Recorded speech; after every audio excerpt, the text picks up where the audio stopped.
C'est l'alerte sur nos libertés individuelles car le gouvernement macroniste, par la voix du ministre Darmanin, vient d'annoncer sa volonté de supprimer l'argent liquide pour les Français, les pièces et les billets, sous prétexte de lutte contre le trafic de drogue. C'est vraiment un prétexte, car les grands trafics et les grandes fraudes dans le monde ne se font pas par argent liquide aujourd'hui, mais bien plutôt sur des paradis fiscaux qui d'ailleurs ne sont pas attaqués.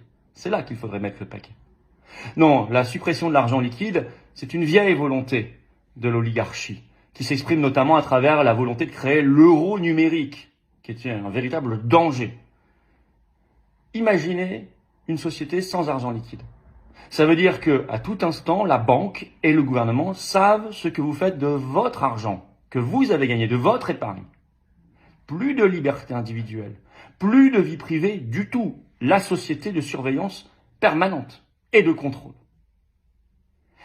Et derrière cela pourront se greffer des projets comme l'euro numérique, qui permet à la Banque Centrale Européenne de piloter directement, selon ses désirs à elle, l'utilisation de votre argent.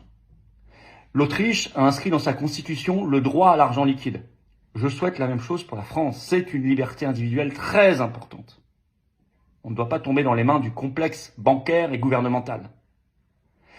Et par ailleurs, il faut lutter évidemment contre l'euro numérique, reprendre en main d'ailleurs notre souveraineté monétaire. Car si nous pilotons notre monnaie nationale, alors nous pourrons sauver l'argent liquide et nos libertés.